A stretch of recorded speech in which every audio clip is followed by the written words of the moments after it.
La historia está llena de reyes y gobernantes que fueron crueles con sus súbditos, hombres totalitarios que para mantener su poder castigaban, y la vida humana tenía escaso valor.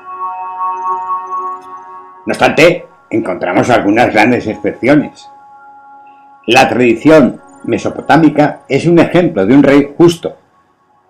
Fue Uracaniga, que reinó en el siglo 24 a.C.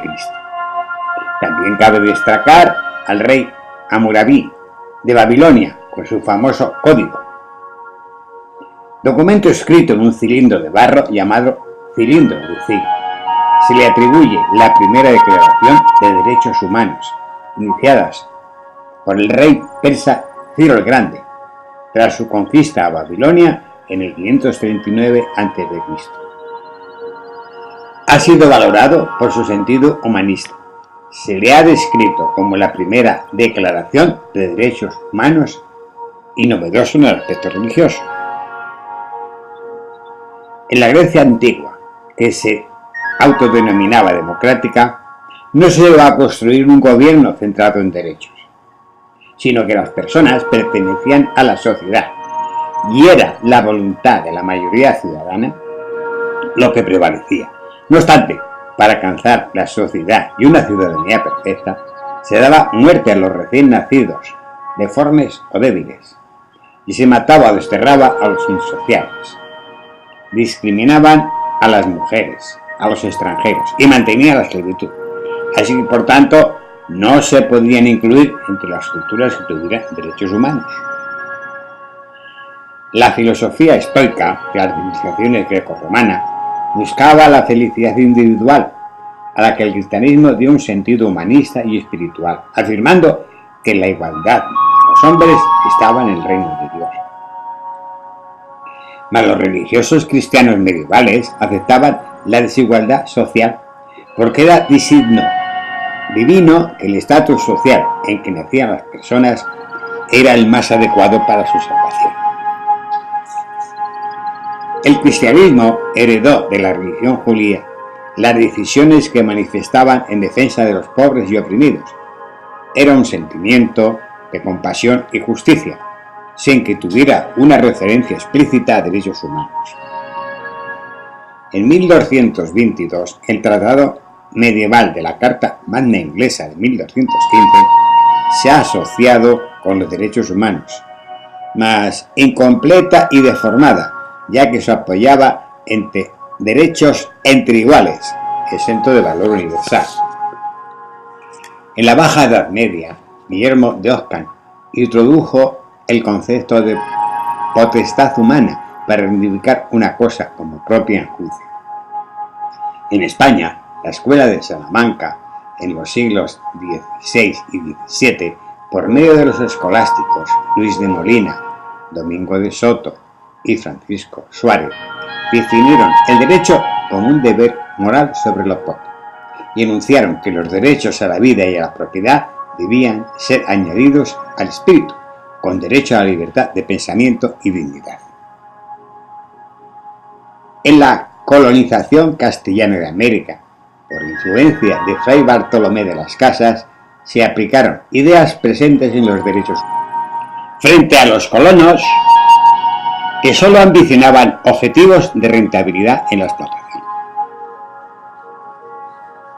En Inglaterra, la burguesía, con la revolución del siglo XVII, consiguió que la corona cediera a las exigencias y abusos y limitó el poder de los reyes sobre sus súbditos, y se canceló la pretensión de la corona de la monarquía absoluta, que basaba sus derechos por designio divino. Los pensadores Antonio Fernández Galiano y Benito de Castro creyeron que la declaración inglesa Bill of Rights era una declaración de derechos, mas no de derechos humanos, porque no reconocen el alcance nacional y solo es para ellos y no universal propio de todos los hombres. En los siglos XVII y XVIII, en Europa, varios filósofos desarrollaron el concepto de derechos naturales. De entre ellos cabe destacar a Jean Locke, cuyas ideas fueron trascendentales para la noción moderna de los derechos naturales, que según su acertada teoría no dependían de la ciudadanía ni de las leyes del Estado, ni estaban limitadas a un grupo étnico, cultural o religioso en particular. A partir de este pensamiento, Thomas Hobbes y Rousseau desarrollaron su teoría social. Se basan en que los derechos del individuo son naturales y que en el estado de la naturaleza todos los hombres son titulares de todos los derechos. Estas nociones quedaron incluidas en las declaraciones de derechos del siglo XVIII. Desde el punto sociológico, los derechos humanos han tenido diferentes interpretaciones. George Jelinek defendía que los derechos humanos debían permitir la libertad religiosa. Max Weber afirmó que existía una conexión entre la ética y los derechos humanos.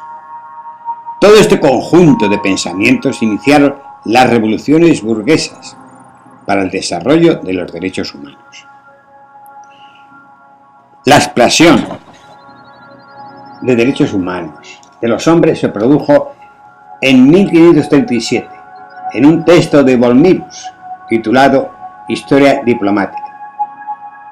Mas la denominación no se popularizó hasta el final del siglo XVIII, con Thomas Paine, que dijo: creo en la igualdad del hombre y en el bien religioso consiste en tener justicia, misericordia y hacer feliz al prójimo.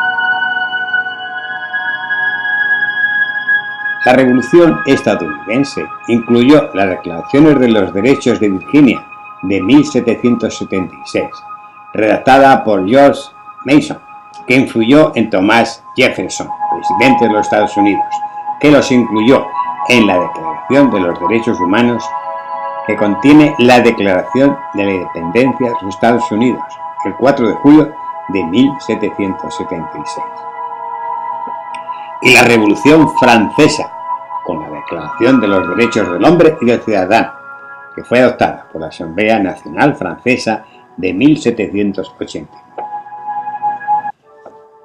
Fruto de estos influjos, los derechos reconocidos tienen vocación de traspasar las fronteras y se considera derecho de los hombres que inherentes a la naturaleza humana.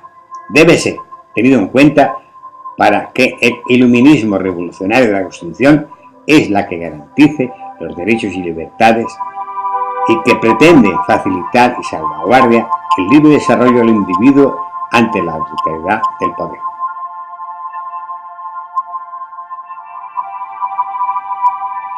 Hasta que las pésimas condiciones de los obreros en las empresas industriales hicieron surgir los movimientos sindicales y luchas obreras que demandaban nuevos derechos para que a través del Estado se resolvieran graves problemas sociales. Se solicitaba condiciones mínimas de trabajo, prohibición de trabajo infantil, derecho al voto en las mujeres, reivindicaciones de minorías raciales y religiosas oprimidas. Fueron resultados de una filosofía social iniciada a mitad del siglo XIX que se manifestó en el socialismo en sus diversas formas y en la escuela católica social.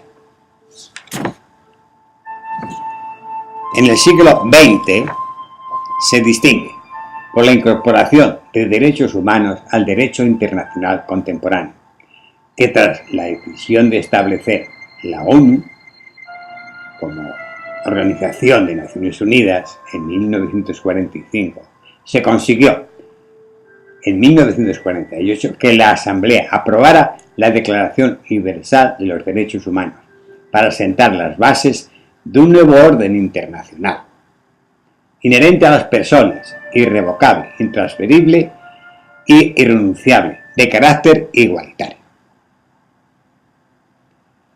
Los derechos humanos son sucesores de los derechos naturales. Son de gran fuerza moral y tienen un respaldo creciente. Son reconocidos por la mayoría de los estados, por tratados internacionales, conformando una base de derechos de ética y moral, que debe fundamentar la base para regular el orden geopolítico contemporáneo. Se admite que hay un permanente debate sobre su total eficacia y que hay algunos países una constante violación de los derechos humanos procedente de la inflación de los gobernantes.